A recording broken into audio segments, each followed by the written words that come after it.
Kids Moral Stories! Woohoo! 1980 के दशक की गांव में 3 भाई रहते थे। उनमें सबसे बड़ा भाई अपने परिवार का प्यार और सम्मान के साथ एक समृद्ध जीवन जी रहा था। दूसरे भाई को भी जीवन के सभी सुख साधन मिले थे, लेकिन छोटे भाई की किस्मत कुछ और ही थी।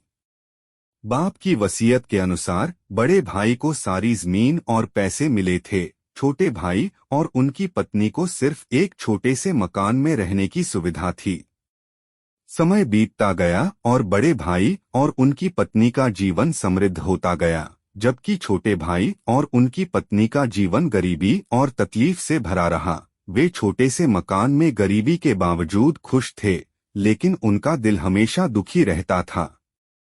एक दिन बड़े भाई को अचानक एक गंभीर बीमारी हो गई। वे और उनकी पत्नी तत्काल अस्पताल में भर्ती हो गए। उनके पास किसी भी इलाज के लिए पैसे नहीं थे। इसके परिणामस्वरूप उनका संपत्ति भी उन्हें किसी भी तरह के आर्थिक सहायता के लिए उपयोग करने की संभावना नहीं थी। इसी बीच छोटे भाई और उनकी पत्नी ने अपने छोटे से मकान के बारे में सोचा। वे जानते थे कि उनके पास बहुत कम संपत्ति है, लेकिन उन्हें अपने बड़े भाई और उनकी पत्नी की मदद करने का एक उचित तरीका चाहिए।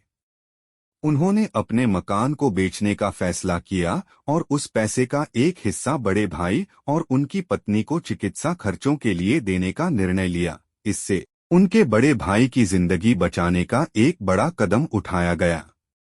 धीरे धीरे बड़े भाई की सेहत में सुधार हुआ और वे स्वस्थ हो गए। उनकी पत्नी और छोटे भाई और उनकी पत्नी की मेहनत और समर्पण की बदौलत उनका घर भी फिर से वहीं प्राप्त हो गया। इस कहानी से हमें यह सीखने को मिलता है कि संबंधों में सहानुभूति, समर्पण और सहयोग होना बहुत महत्वपूर्ण है। जब हम अपने परिवार के सदस्यों के साथ आपसी संबंधों में मेहनत करते हैं और उनकी मदद करते हैं, तो हम